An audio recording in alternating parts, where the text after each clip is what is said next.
Today's video is sponsored by me. If you head down to the link in the description below, you'll find a link to my Etsy page where I will be selling Leeds United prints, this being one of them, the Marching On Together print. This is available with a white background as well, with different coloured stripes. And then there's also some other ones there, Leeds Legends print and Champions Again print, and there'll be more added in due course. If you don't make a purchase, still go over there. Make sure you go and like the shop. That would really help me out. Tries to push me up in the Etsy algorithm. That would be great. Thanks for your time. Welcome back to Leeds Lately. Before we get into this one, if you could just hit that big red button down below, that would massively help me out. Today we're going to be talking about a bit of a rumour that doesn't seem to be going away. Now that's Franck Honorat, the right winger slash number 10, where he can play as well, from Borussia Mönchengladbach in Germany. 28-year-old French midfielder is right-footed and has got 4 goals and 7 assists in 19 appearances in the Bundesliga this season, and is somebody who Leeds are looking at as a Manor Solomon replacement if they can't get him on a permanent deal. In terms of his statistics, he is way up there in terms of his assists. 0.44 per 90 puts him in the 97th percentile, so the top 3% compared to the top 5 leagues. And that bears out in the shot creating actions as well, which is always good to have a look at to see how involved they are in attacking play, the players. 5.19 per 90 is way up there. 89th percentile. It's really, really good. He's somebody also who tracks back as well. In terms of his clearances, 1.75 per 90 puts him in the top 1% of wingers and attacking midfielders for clearances.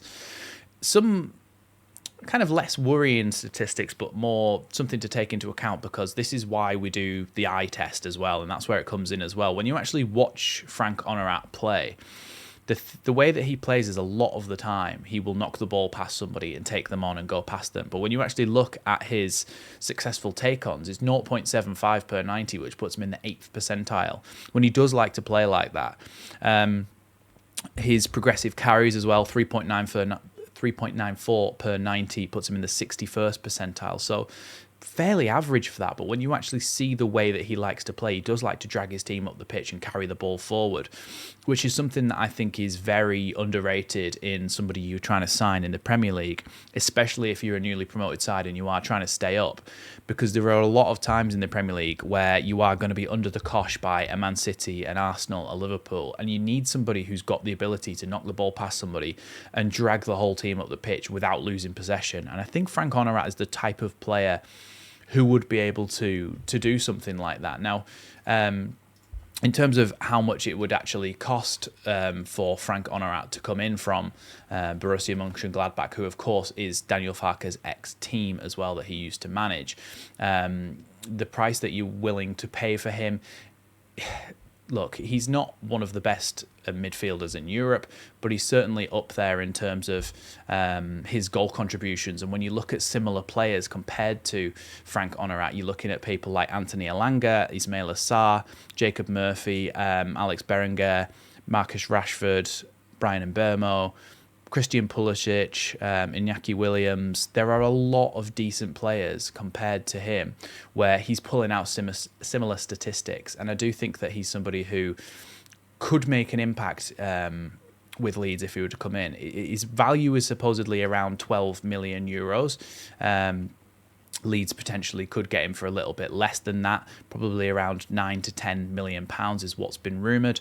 And look, he's somebody who, including his appearances in the cup as well, has got 5 goals and 9 assists this season. So it's a decent return in the Bundesliga, which is a decent league. I know people do say sometimes about Farmers League and things like that, but it is a decent league, the Bundesliga. You're coming up against the opposition of Borussia Dortmund. You're coming up against Bayern Munich. There are a lot, by Leverkusen as well now. There are a lot of decent sides in that division who do well in Europe as well. So he has done well under difficult circumstances.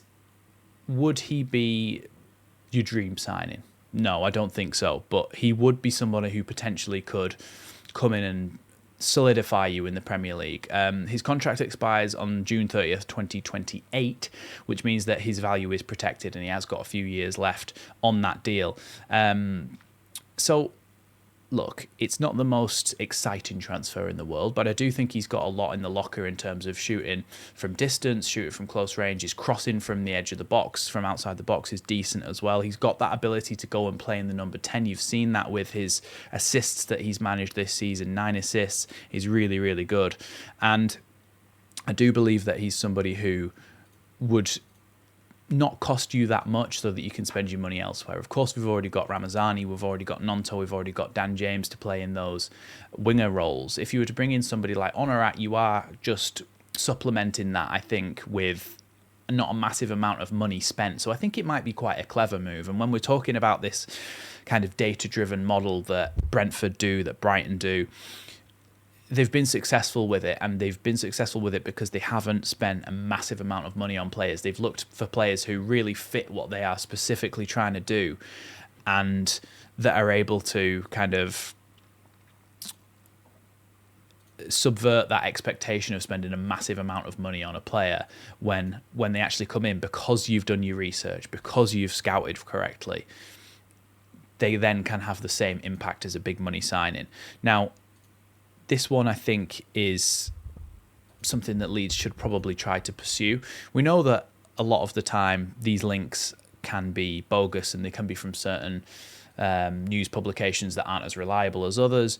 But I think there's a little bit of truth in this one, because the way that he plays does look like it would suit the Leeds system. He seems to be a little bit similar in the style as Solomon of always trying to take someone on, but he's a little bit more direct. You can see that he would be good at floating into those half spaces, having shots, arriving late in the box, allowing a fullback to go beyond him and having that help on that side, which I don't think is something that he would have had as much at Borussia Mönchengladbach. But with Leeds, certainly you would have Bogle overlapping him, or if we were to bring anybody else in. I know there's been links to Kyle Walker-Peters as well.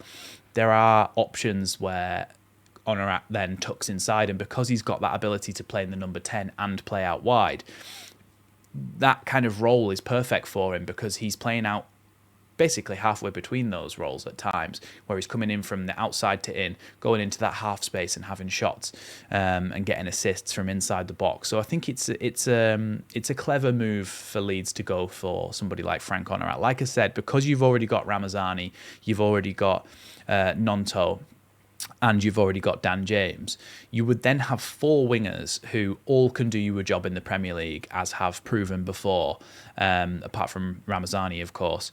But I do believe that Ramazani will come into his own more next season. His explosivity, his ability to go past a man and to shoot as well is not similar to Honorat in terms of his pace, but in terms of his style, a little bit similar. So I would like to see Honorat come in and supplement that midfield, because it just allows Leeds to have that extra ability to have more money to spend elsewhere, like the number 10 on the video that I made the other day, if you want to go and check that one out. So yeah, it'd be interesting to see where we go with this one, but for around £10 million, I think it's a no-brainer. Let me know what you think, though, down in the comments below, and I'll see you in the next one.